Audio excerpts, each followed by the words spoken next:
Hi, what's happening, y'all? It's your boy Rico from StreetScores. And man, the Washington Commanders did the TOPGOLF gate thing again, man. They hosted several top 30 visit prospects at the same time. Now, I'm not entirely sure if all of them went to TOPGOLF together, but a lot of them did. And they also hosted other ones that went to Ashburn as well. Of course, we got to dive into the whole TOPGOLF situation, whether it makes sense. Of course, I want to talk briefly about some of the negative publicity and reviews that the TOPGOLF event that the Commanders keep hosting is getting around NFL circles and the NFL media and things like that, most notably Chris Sims and Mike Florio of NBC Sports. And then, of course, I want to break down every top name prospect that was involved in all of that chaos that went down yesterday. I want to do like a quick breakdown of each player, like what their weaknesses and strengths are, what round where we could potentially get every single one of these guys, undrafted free agent, first round, any round. And before we get into everything, make sure you stiff arm that like button, stiff arm the subscription button, and stiff arm the bell next to that subscription button so you get notification each and every time I release an informative and opinionated video just like this one. Make sure you stay tuned to all of the content. Really appreciate y'all for pulling up and supporting every video, even though I'm not at home with my equipment. And then I keep seeing people in the comment section asking me about the pole in the background. I don't know, man. I'm too country for this. Apparently, it's how the heat works up here. I don't know. It goes through that somehow. I don't know. It even makes a rattling noise. I couldn't tell. Again, I'm too country for it. But either way, let's go and dive into this video, man. Let's get it. Adam.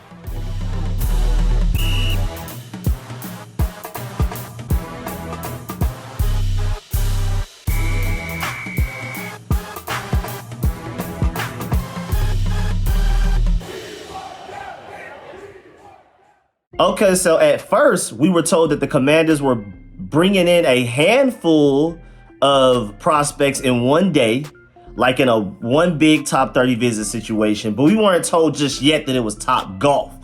You know, of course, we heard that we were bringing in several top 30 visits on Tuesday. We heard this on Monday from reporters and sources like Ben Standig. And so then, of course, we immediately, like, you know, especially me, like, we're doing the TOPGOLF thing again, just kind of assuming. You know what I'm saying? There was no confirmation behind it, but it was like we're bringing in a bunch of guys at the same time. Last time we did that, they went to TOPGOLF. I mean, if we don't take them to TOPGOLF specifically, still, this strategy of bringing a bunch of prospects together to see who stands out the most and handles a weird situation the best seems to be a productive one. I mean, it's a very unique to the Commanders, I can admit. And I don't even think a handful of teams do this in the NFL. This is weird. And think about it. When y'all go in for, say, like job interviews, for any of y'all that have done so, do y'all prefer the normal one-on-one, or it's just you versus a couple of them situation? Or do y'all prefer the group one where it's multiple other hopeful applicants interviewing alongside you? You know, exactly.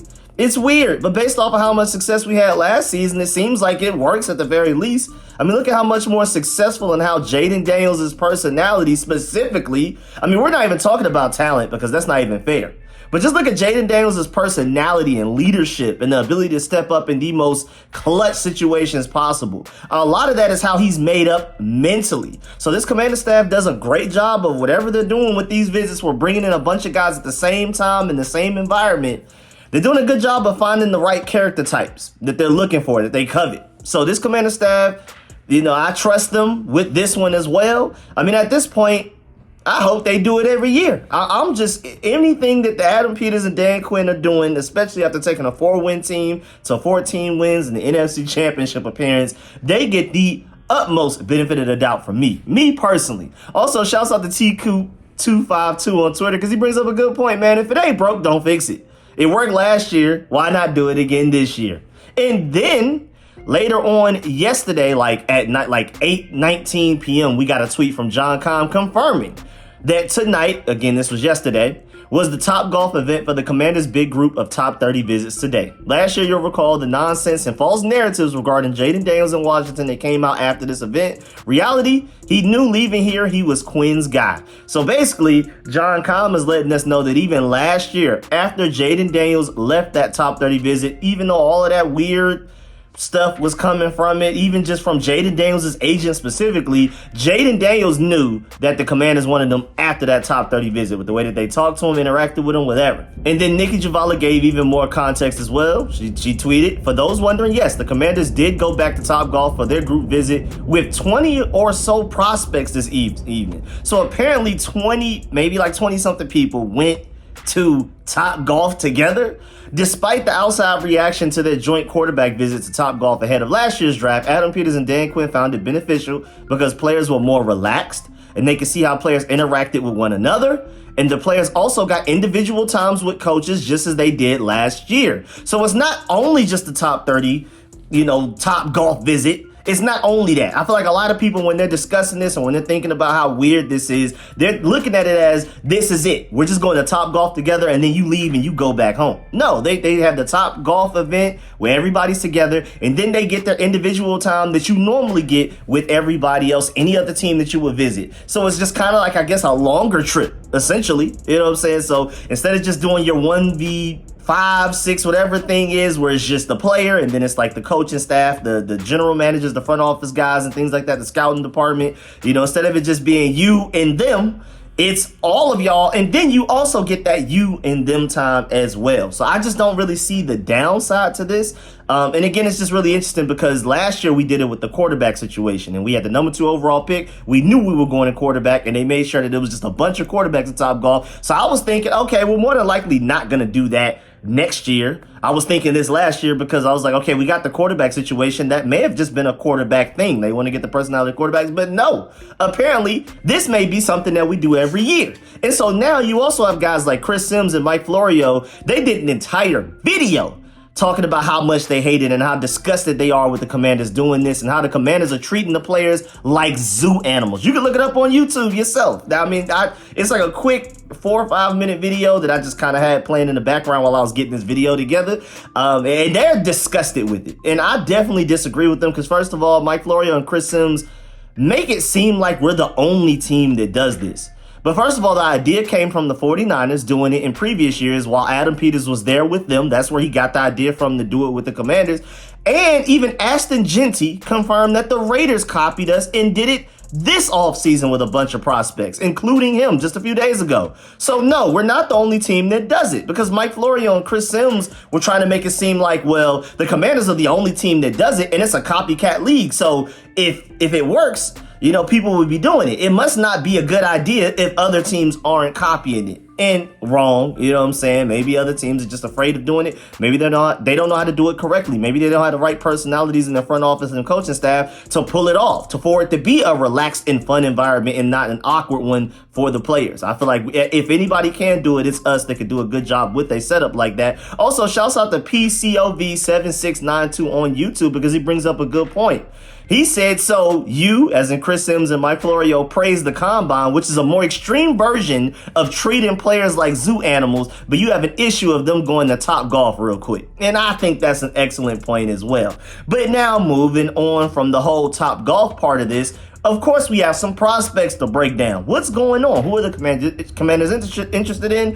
Who are these guys? What are they good at? What are they bad at? Which rounds are they projected to go into? This is my favorite part. I just feel like we kind of had to talk about that other stuff. But now it's time to get to the part that's fun for me, man. The general manager part of this, man. Forget the controversy. Let's talk ball, man. All right, so now just going off of an extremely small sample size of one offseason, because this is only our second time doing this. We haven't drafted twice yet. We've only drafted once, but going off of one offseason to look back on, will the Commanders draft one of these multiple players that they took to this TopGolf event situation? And just to let you know, teams can host up to 30 players for interviews and medical evaluations at their own facilities, with players who live or go to college in the local area not counting towards these 30s, just to let you know. So that local pro day we had with guys like Ty Felton and Kevin Winston Jr. of Penn State, you know what I'm saying? That's why I talked about last year, like if you're like in a football hub, like a football talent hub, like you're in Georgia,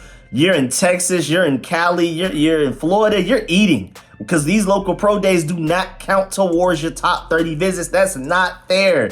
Compared to like if you're the Denver Broncos, what does your local pro day look like? You know what I'm saying? Shouts out to the DMV because that's a really good talent hub as well. But either way, Those, again, don't count towards your top 30 visit. And these are colloquially referred to as top 30 visits, although they may not necessarily be the top 30 players on a team's board. You know, just because we bring them in for top 30 visits doesn't necessarily mean we like them the most. These are not our top 30 players that we are the most interested in, but we're just trying to be realistic. We have these guys we think can go in the first round. We'll bring in a few guys we think we can get on day 2, and then a bunch of guys we think we can bring in on day 3. So we've already done our extensive homework on those guys.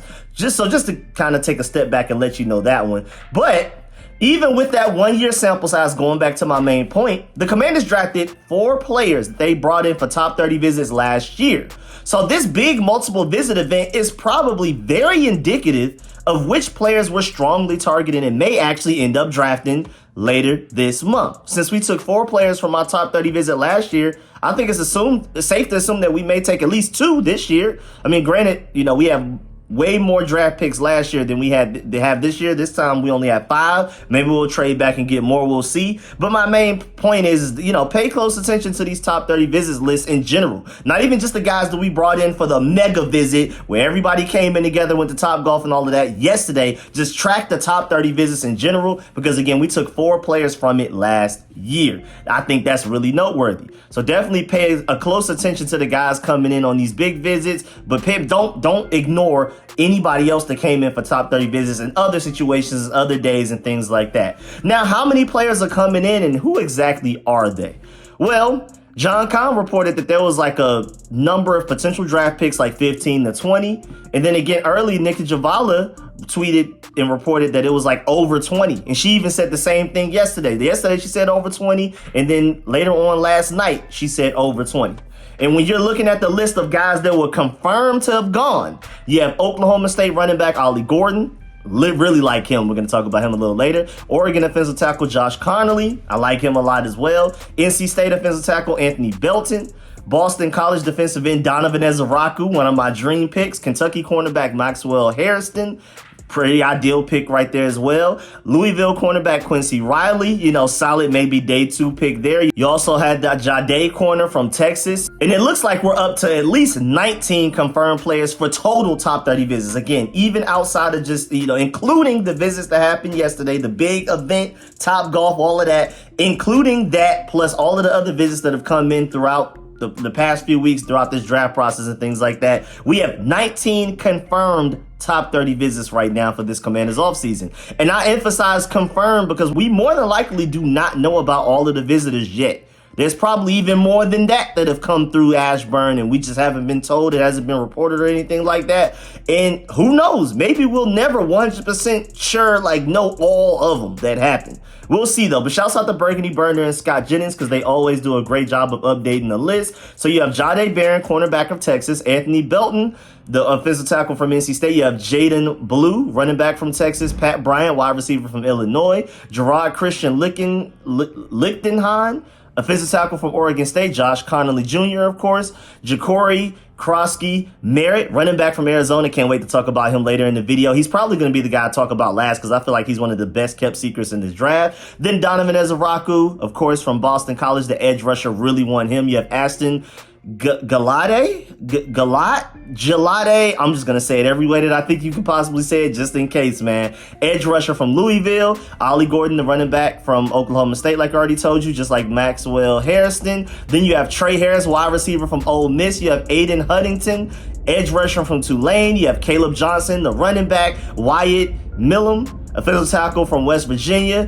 Olawafemi Oladejo, from linebacker from UCLA, technically an edge rusher. Quincy Riley, who I just said. Jonas Sanker, safety from Virginia. Arian Smith, wide receiver from Georgia. You know what I'm saying? I had to put a little bit more emphasis on that, Georgia. You know what I'm saying? Jalen Smith, cornerback from Southern Cal. Carlin Viggers, from cornerback from Louisiana Monroe. And David Walker, linebacker, edge rusher from Central Arkansas. Again, not all of these guys are projected to go in the first round. Only a handful of these guys are projected to go in the first round. The majority of these guys are day 3, maybe even undrafted free agent guys, which I respect. I like the fact that they're doing their due diligence. And just to let you know, that's actually 22 prospects. So literally, as I was working on this article yesterday, we had 19 confirmed. Now we're up to 22 confirmed. And who knows, again, it could be even more than this. These are just the confirmed ones that we know for sure have come in for visits or will come in for visits. But now, who's actually in Ashburn specifically for this top 30 visit event? Because a lot of those visitors are coming in again at separate times.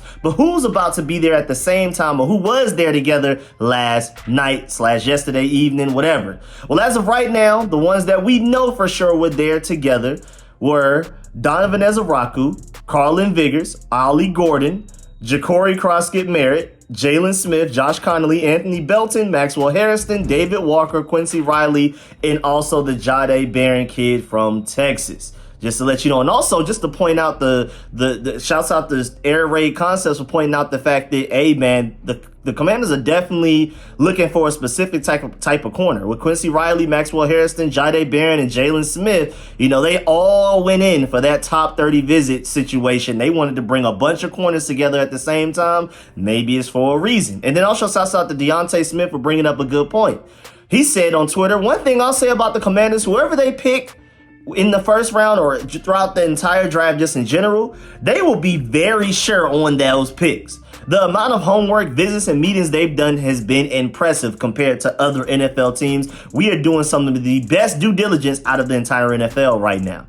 Now, let's start to dive into some of these prospects, and we'll talk about Jade Barrett maybe later because I want to talk about him in a separate video. But let's talk about Josh Connolly first. And shouts out to my boy Josh Taylor. Make sure you follow him on Twitter. Go check out all of his content on Commanders Wire. Check him out on YouTube because he does a great job breaking down a lot of things. He's one of the people that's also updating who's coming in for these top 30 visits. But I've been trying to tell y'all to follow him for weeks, for months, honestly, a few years now. But either way, when I'm breaking down a player real quick with like a quick paragraph, it's coming from him because I feel like he does a great job he does an entire article breaking these down. And I just wanted to kind of give you like a quick run through of who these players are. And then I'm going to go through and give my additional thoughts and also what rounds I think we could potentially get these players. Because again, not all of these top 30 visits are considered top 30 players. A lot of these guys are potentially going in day 3. So there's a strategy here. But you bring in some first rounders, you pick from one of those. You bring in some day 2 guys. You pick from a couple of those. And then you have a bunch of day 3 guys that you're interested in, that you've already done extensive homework into because they've come in literally to Ashburn for visits. You know their character inside and out. So, starting with offensive tackle Josh Connolly Jr. out of Oregon. Shouts out to Josh Taylor. He said Josh Connolly Jr. is one of the top offensive tackles in the draft. Currently, the 32nd overall prospect on Pro Football Focus's big board. Honestly, feel like that's too low. That's just me. I feel like first of all, wasn't he just a running back like a couple of years ago? So, the ceiling is insane of how great of an offensive tackle he already is and how much better he can get. I feel like this is your elite franchise right tackle. I think this is Pro Bowl level right tackle potential. I know we need edge rusher more. And Donovan Ezaraku's available, James Pierce, Michael Williams, Jalen Walker, or even like a Mike Green somehow makes it to 29. And Josh Connolly's there as well. I'm taking one of those edge rushers, of course. But if a lot of the top edge rushers we want are gone and Josh Connolly's sitting there, that's not a bad choice. You know what I'm saying? Because imagine the offensive line you can have if you kick Brandon Coleman into left guard, starting left guard, which again, I feel like that's his ultimate ceiling. I feel like he has an all-pro ceiling, at least Pro Bowl ceiling at guard. I feel like he could be a good tackle. I feel like he'll be a solid, above-average tackle, at the very least good tackle. But I feel like he has a Pro Bowl, all-pro potential at guard. And I just feel like this will be one of our best defensive lines I've seen us have my entire lifetime. If you get a Josh Connolly Jr. at right tackle, you have Laramie Tunsil at left tackle, Brandon Coleman at left guard, Tyler Biotis, who's a top 5 center at center, and then Samuel Cosme, a Pro Bowler at right guard. Come on, man. That's a full Pro Bowl lineup right there on your offensive line, in my personal opinion. But going back to Josh Taylor, the former Duck plays with great movement and length to get his hands on defensive linemen. His footwork is insane. He has arguably some of the best footwork out of any tackle in this class, and that's something that you can't teach. A lot of the things that he's not good at, you can teach, and he struggles with power moves, like power rushers, guys to get up in them. He needs to work on his anchor, but that's something you can build on. You can coach. You can get them stronger and things like that. But you can't really teach this. It's easier to teach him to be stronger than to teach the footwork that he naturally has. Connolly Jr. allowed only 2 sacks and 1,063 pass blocking snaps and still has plenty of room to develop at only 21 years old. Washington could start Connolly at right tackle with Tunsil at left tackle and kick Coleman in the guard. I completely agree. Now for the range that he's potentially about to go in, from all NFL scouts and different websites and experts and their big boards, right now he's an average rank of 34.6. Todd McShay has him the highest at 13, and I'm not going to lie, I don't necessarily disagree. I think he's that great of a player. I think he's a top 15 talent in this draft class. That's just me, though. I'm definitely still, again, if any of those edge rushers that I really want are available, and Josh Connolly's there as well, I'm going edge rusher. I'm taking Donovan Ezeraku over Josh Connolly. I'm taking Michael Williams, taking Jalen Walker. I'm taking especially Mike Green, and I'm taking even James Pierce over a Josh Connolly Jr. But if all of those guys are gone, there's just this big run on edge rushers, and Josh Connolly Jr. is just sitting there looking at us at 29, I'm taking him. I'm sorry. I don't know what we're going to do at running back, because I honestly think that Travion Henderson, who's my favorite running back pick for the Commanders, I'm not sure if he's going to make it to 61 overall. So if you don't take him 29, you can pretty much kiss him goodbye. And that's even if he's even there at 29. So, I mean, it's ugly. We can't get everybody, man. I mean, that's the price you pay from being a great team. I'm happy to be great. We haven't been here in my lifetime. We've never picked 29th in my life, 29th or later, since I've been alive as a Commanders fan. So it feels good, man. Even as a general manager, it hurts that, like, we picked so late, and I'm not sure if we're going to be able to get any of the guys that I really want. But it is what it is, man. It's the price you pay from being great, man. But DraftNet has him 24th. Sports Illustrated has him 29th. MDDB 34th, along with NFL.com. Then Pro Football Focus 36th. Draft Buzz and ESPN 37th. And then CBS has him 54th, and Pro Football Network has him 55th.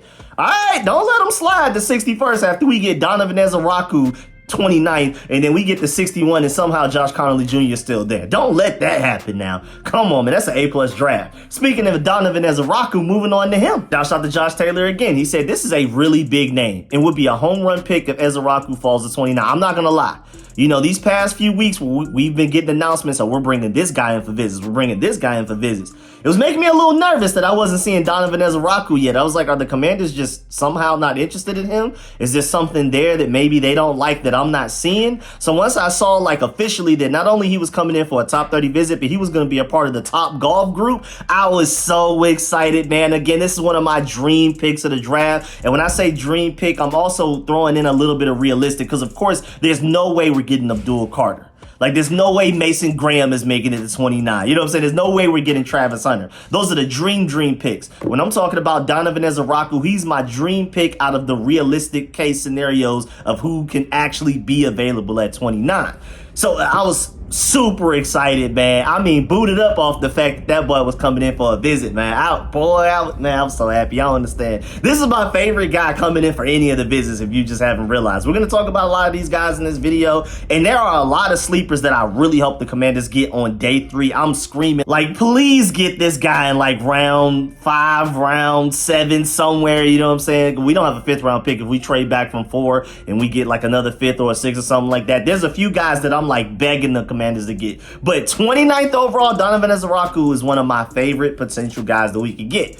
Donovan's production numbers are off the charts with 14 sacks and 20 quarterback hits in 2024. Ezeraku is one of the best athletes at his position in the draft. And just to let you know, too, it took me a while to learn how to pronounce his name, because when I started watching this tape, there weren't a lot of people necessarily talking about him yet. Like, I didn't hear his pronunciation from people discussing him and breaking him down. You know what I'm saying? I just went purely off of the tape and just watching him, and I see the last name on the back of the jersey. I'm like, Ezura. I was struggling. But now I can say it smoothly because I've heard so many other people say his name now. But back when I first started watching tape on him, I just kept calling him Donovan E to myself. But Ezeraku is one of the best athletes at his position in the draft. He plays with a fast twitch, has an elite bend, and has great hand usage, and 34-inch arms, way longer than he's supposed. I think his arms are longer than Will Campbell, the projected tackle, maybe guard, and he's like a few inches shorter than him. Insane. Washington would have an instant starter on the edge who finished 2024 with an 18.2% pass rush rate and a 10.1% run stop rate. I know a lot of people talk about him being a little undersized for stopping the run, doesn't have a great acre. Doesn't matter. He still found a way to get it done. That boy was stopping the run as well as any other edge rusher in this class. He's not Michael Williams against the run, but he was still pretty good. He was better than a lot of these other edge rushers that are ranked above him on big boards. And again, he's the pass rush specialist. He's literally the guy coming in with the best pass rush bag and the best set of pass rush moves out of any other edge rusher in coming out of this draft right now. Even Abdul Carter, James Pierce, Mike Green, they don't have this guy's bag of like counters, attack plans, an array of moves. He's coming in with the best pass rush bag, and he's very underrated as a run defender. Now, Pro Football Focus has him ranked as their 15th best player, NFL.com 17th, Draft Tech 23rd, ESPN 26th, MDDB 32nd, Yahoo Sports 35th, CBS 53rd, Draft Buzz 54th, Todd McShay 66th, and Pro Football Network 74th. Right now, they have him at an average rank across all of the different big boards and experts at 41st. So it sounds like, according to them, it's very likely that he could be there at 29. A lot of them feel like we could trade back and still get him. I'm not taking that risk. He's there at 29. I'm sprinting to the podium right now to get him. That's just me, though, because I think he should. I think he's a top 20 talent in this draft. Either way, speaking of a top 20 talent, when we're talking about elite ceiling cornerback Maxwell Hairston. Shouts out to Josh Taylor again. Washington can add another starting corner to the secondary if the board falls for Adam Peters. And Maxwell Hairston is a name to watch as he's 6'1", 186 pounds, who excels in off coverage and has fluid hips and elite change of direction to make a break on the ball at any second. He battled through a shoulder injury in 2024, but blew scouts away at the combine and his film to back up the resume. The Commanders could slide Mike Sanders still back and slide to slot and let Hairston be a shutdown corner on the outside, basically opposite of Marshawn Lattimore. He's a true outside corner, like by build, by play style, by everything. Mike Sanders still played very well at outside corner, but I'm gonna keep telling y'all, I think he's a solid outside corner. I think he's an elite slot corner. So if we can somehow get a really good starting outside corner so that we are able to move Mike Sanders still back into the slot, we are going to be feasting on defense, especially in the secondary. Again, like I've also said, right now, it's Marshawn Lattimore and a bunch of slot corners. I like Jonathan Jones. He can play both outside and slot. He's way better in the slot. Mike Sanders still same thing. Noah Benogany, same thing. We have Marshawn Lattimore, a pure outside corner, and then three guys who can play outside corner, but all three other guys are better in the slot. So we need another pure outside corner. Maxwell Hairston could be that guy. And again, man, the stats are off the chart. He had a 39.5 vertical. He had a 129 broad jump. He had a 4.28 40 time at 6'1", 183 pounds, man. Stop playing with him, bro. This guy has some elite athleticism to him, man. He's a ball of clay. Work with him. And right now, his overall ranking, according to all experts and websites, is 45th overall, with the highest being CBS at 27th and the lowest being Draft Buzz at 74th. He's, some people, even NFL.com included, having him 62nd. Some people feel like we could get, say, Donovan Ezraku or Josh Connolly in the first round, get Maxwell Hairston in the second round. I don't think so, though. As the last couple of weeks, I think he's really likely to go somewhere around our 29th overall pick. Like, if we don't take him to 29th, I wouldn't be surprised if he goes 30th. Also, I wouldn't be surprised if he goes like 25th or something before us. Like, I think he's destined to go late first round, maybe even mid first round. We'll see, just off of the elite ceiling. Now, moving on, you also have sleeper offensive tackle Anthony Belton. This is a guy that, maybe keep your eye on right here. Shouts out to Josh Taylor. He brings up good points.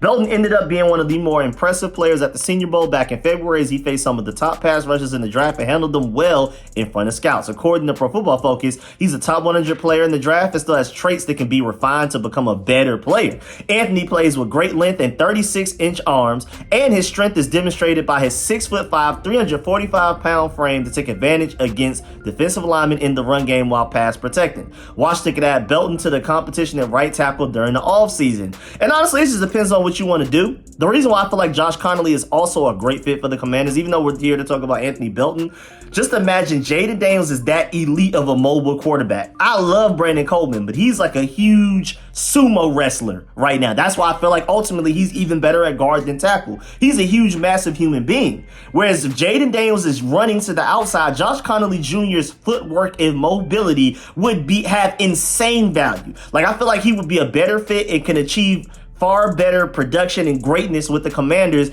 with Jaden Daniels at quarterback and Cliff Kingsbury as offensive coordinator than he would for like other NFL teams, because other NFL teams wouldn't be able to take full advantage of his skill set. You know what I'm saying? That elite mobility, he moves like a wide receiver almost at tackle, man. So imagine him as the lead blocker for Jaden Daniels running on the outside. How many more yards Jaden Daniels could go, how untouched Jaden Daniels could be just from having Josh Connolly as your tackle. Again, I love Brandon Cole. Coleman, but he's not a guy that you can get out to the second level block linebackers and safeties, not like a Josh Connolly Jr. Whereas Anthony Belton's kind of like a Brandon Coleman mold. To take it back to Anthony Belton, he's a big, massive human being. You're not getting through him. You know what I'm saying? So if we want to build our offensive line to be like big maulers, I mean, we signed Nate Herbig in the offseason. Wouldn't be surprised if he ends up starting at left guard for us, or maybe even at right guard until Samuel Cosmi gets back healthy. That's how high I am on him. But he's like a big, strong mauler. Anthony Belton is similar. Brandon Coleman's kind of the same thing as well. Do we want to build our offensive line just filled with a bunch of huge, big, strong guys?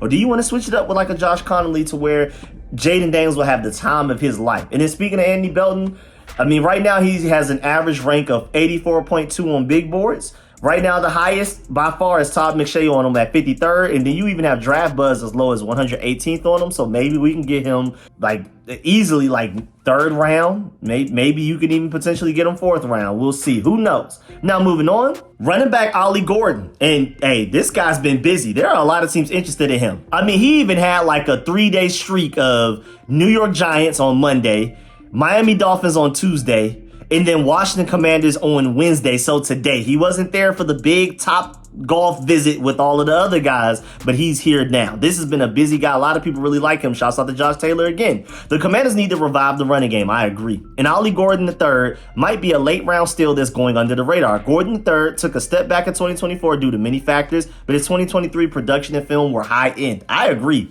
Leading them to winning the DOAK Walker Award. And in 2024, the draft prospect rushed for 854 yards on 100 fewer carries than the year before when he rushed for 1,732 yards. Gordon has a big frame for a running back of 6'1", 226 pounds, and plays with quick feet and great contact balance, forcing 108 missed tackles since 2023. He's basically just a better version potentially of Brian Robinson. He's not necessarily like that super home run hitter that I'm looking for, which is why I want Travion Henderson so bad, but he's basically like a better Brian Robinson, I would argue.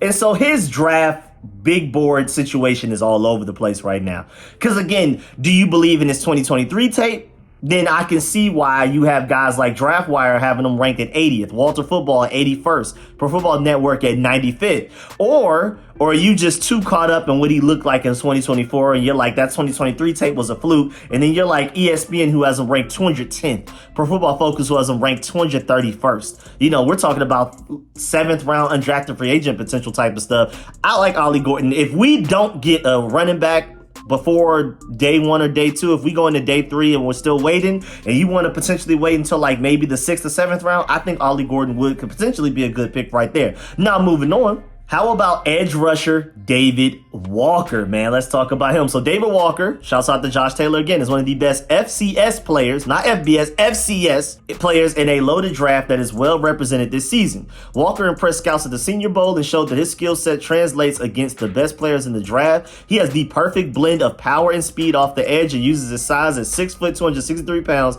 to take advantage with great pad level to push back blockers and get in the backfield. Walker is a guy who fits the culture in Washington as well, with his effort and leadership as well. So, hey man, this is somebody to watch out for.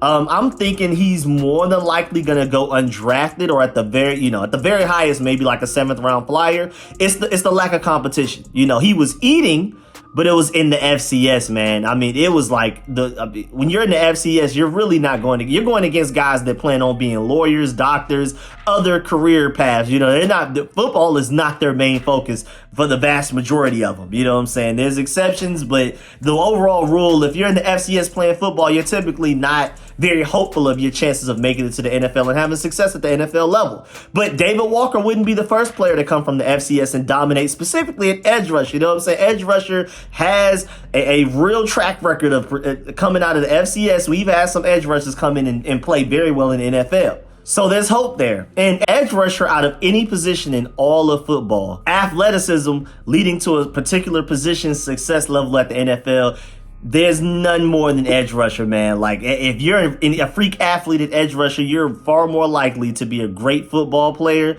than any other position in the NFL, man. And if they like him enough, maybe they'll take him later in the draft, or maybe bring him in as an undrafted free agent. Then also moving on, you also have cornerback Jalen Smith. Shouts out to Josh Taylor again. Smith is a perfect fit for the Commanders cornerback room as an outside corner who excels in man coverage. You know, Dan Quinn and Joey Jr., they ran a lot of zone last year, but that was more so because of the guys that we had, and they feel like they couldn't run the man coverage that they wanted to, so they kind of had to pivot and adapt and run more zone coverage than they wanted to. So this is a guy that could allow them to run the man coverage that they really want to run like they used to run with the Cowboys.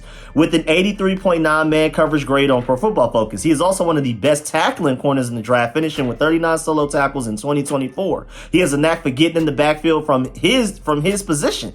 Washington would love to add his physical playing style in the secondary to match Sanverstill and Lattimore. But I mean, both very physical corners. So I agree, he would be a great fit for us, man. But this guy's another guy that's been busy, man. Visits with the Bucks, the Cardinals, the Eagles, the Texans, the Titans, the Falcons. He's been all over the place. But this is a USC defensive back that I think the Commanders are very interested in. And right now, he's projected to go probably more than likely in the 7th round, maybe even the 6th, though, because you have CBS that is high on him as 79th on their board.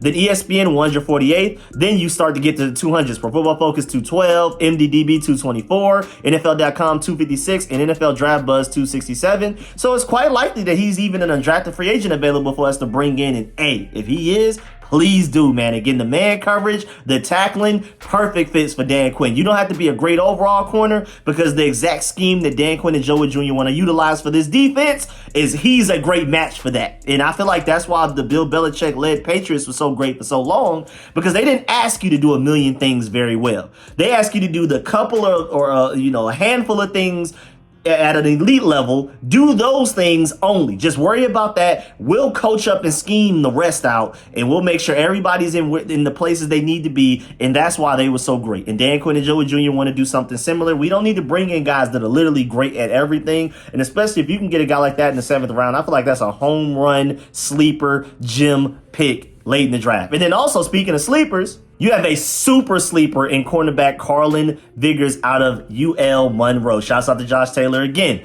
Viggers looks like a day 3 gem in the draft with a ton of upside at the cornerback position. He's a lengthy 6'2", 190-pound corner who is sticky in coverage. He showed elite film against I don't know if y'all noticed, but when Texas played UL Monroe, this was the guy that was pretty much locking up Matthew Golden in that game. And then he also went to the Hula Bowl and balled out as well. This is the type of cornerback prospect that reminds me of Deron Bland and has great ball skills. I agree. I think Dan Quinn wouldn't love nothing more than to get his hands on a Carlin Viggers, man. I mean, nobody thought that Deron Bland would be that great until Dan Quinn drafted him and utilized him perfectly within their defense for the Dallas Cowboys. And if anybody can find the next DeRon Bland, it's the guy that found the first DeRon Bland, and that is Dan Quinn and Joey Jr., so I trust them to find a way to get him. And even though he's not on most draft websites and services, people are projecting him to probably go more than likely undrafted. So definitely keep an eye on him, because I feel like these top 30 visits are more indicative of which undrafted free agents they'll target. So do not be surprised if he ends up in a Commanders roster shortly after the draft, and I would be more than happy to. I feel like, honestly, he's so talented, I'd probably go ahead and take him in the 7th round just to be safe, but we'll see. I'm not gonna lie. And then lastly, before we get up out of here, the last prospect I want to break down, and this is a super sleeper here, man. Running back Ja'Cory Krosky Merritt, man. I'm telling you, huge sleeper, dog. Shouts out to Ryan Fowler, because he was first. It was a couple of days ago. He tweeted out and reported that the Commanders were hosting edge rusher Donovan Ezeraku, who I'm excited about, Oklahoma State running back Ollie Gordon, who I also like, and then he also announced that Arizona running back Ja'Cory Krosky Merritt will visit along with a few others. So he already, before even yesterday happened, back on Monday, he announced that Ja'Cory would be a part of this whole big TOPGOLF top 30 visit thing on Tuesday. And I'm really excited about this guy, man. Shouts out to Ryan Fowler again, man. He said that he was a standout pre-draft process guy who won offensive MVP honors at the Shrine Bowl. Krosky Merritt will then head to Los Angeles to visit the Chargers as well this week. So this is another busy guy, but this is also a guy that's more than likely going in the 7th round or maybe even undrafted. But again, with him being busy and other teams being interested, I don't know. I don't know if we're going to be able to get him, man. I really don't know. But also, I'm telling you, this guy's serious. Shouts out to the GOAT House on Twitter, man. He brings up a great point, man. He's one of the most explosive backs in this class, and he also has excellent vision. I honestly don't know why he's this underrated. Once I finally caught his name, his name in a win, and really watched his tape, I don't get why he's potentially projected to go in the 7th round or undrafted. I feel like he's better than a lot of running backs that are going to go way ahead of him in the draft, but it's cool. Shouts out to the Go House again. He said, very curious to see where he goes in the draft. Talent says day 2 all day, like literally rounds 2 and 3. He's going on 24 though. He's old and he only played 1 game this past season, so that could affect where he's selected, but he's still a very skilled and very talented running back that's coming off of injury. And then also, shouts out to Eric Galco. He said that Ja'Cory had the highest max deceleration ever on offense since the Shrine Bowl partner with Zebra Sports at negative 7.29 yards per second squared. His ability to stop, cut, and redirect is special, and he showed it throughout the Shrine Bowl game. So basically, when he's running, he can stop on a dime and change directions. Arguably one of the best in the entire draft class at that. And then shouts out to Josh Taylor. He said Ja'Cory missed all but 1 game in 2024 due to eligibility issues, so it wasn't even an injury. But he tore the country up in 2023 with 1,191 rushing yards and 17 touchdowns on the ground. The Shrine Bowl MVP plays with excellent vision and footwork to find the running crease and get upfield for a big game with his 4.45 speed as well.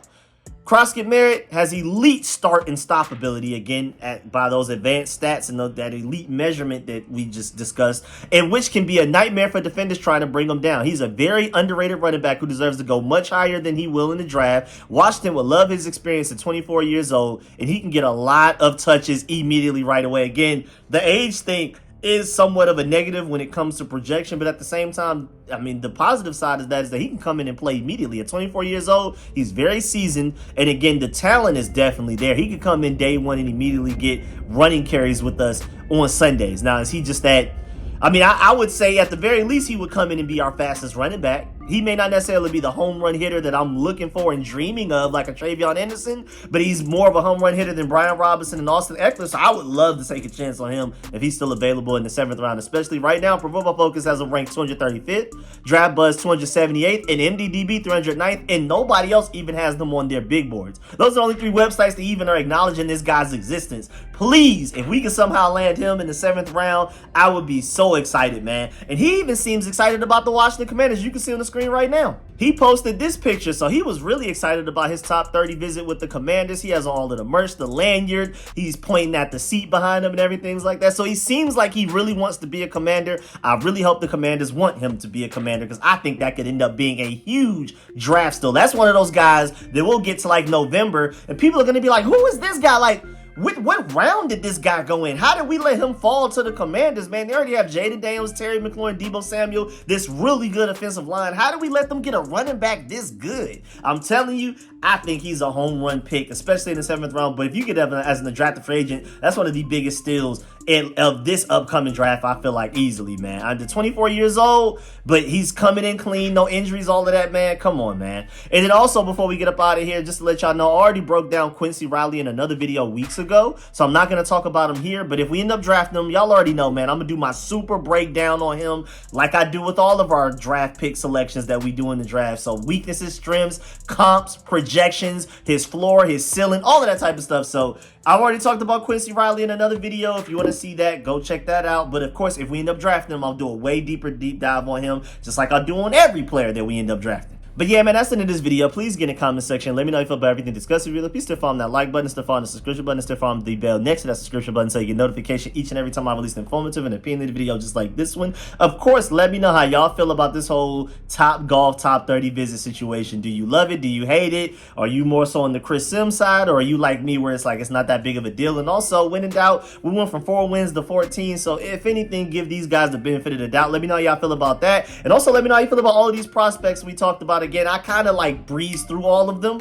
You know, maybe later on, maybe before the draft comes up, I'll do like longer breakdowns on the guys that I'm more interested in. Specifically, a guy like of course, Donovan Ezra-Rocco. I've already done a full video breakdown on him, but like a Ja'Cory Croskett Merritt, who we just talked about most recently, or even the cornerback Carlin Vigors, who I think is a sleeper, you know what I'm saying? Or even like a Josh Connolly video. Maybe I'll do a long breakdown as to why I feel like he could be an elite starting right tackle for us. And then I feel like the Josh Connolly situation would also be good too, because if he starts at right tackle, Brandon Coleman moves to starting left guard. Andrew Wiley is your backup swing tackle, and I would argue that he's I mean, he's right up there with Cornelius Lucas. I feel like there's a reason he started over Cornelius Lucas. So for Andrew Wiley to go from your starting right tackle to a backup swing tackle for you, I mean, that's just already an upgrade for the offensive line as well. So let me know how you feel about all of these guys, who you prefer at 29, who you prefer as like a sleeper in the 7th round, maybe an undrafted free agent. Let me know how you feel about all of these guys. Let me know if I put you on to any of these players that maybe you didn't know about.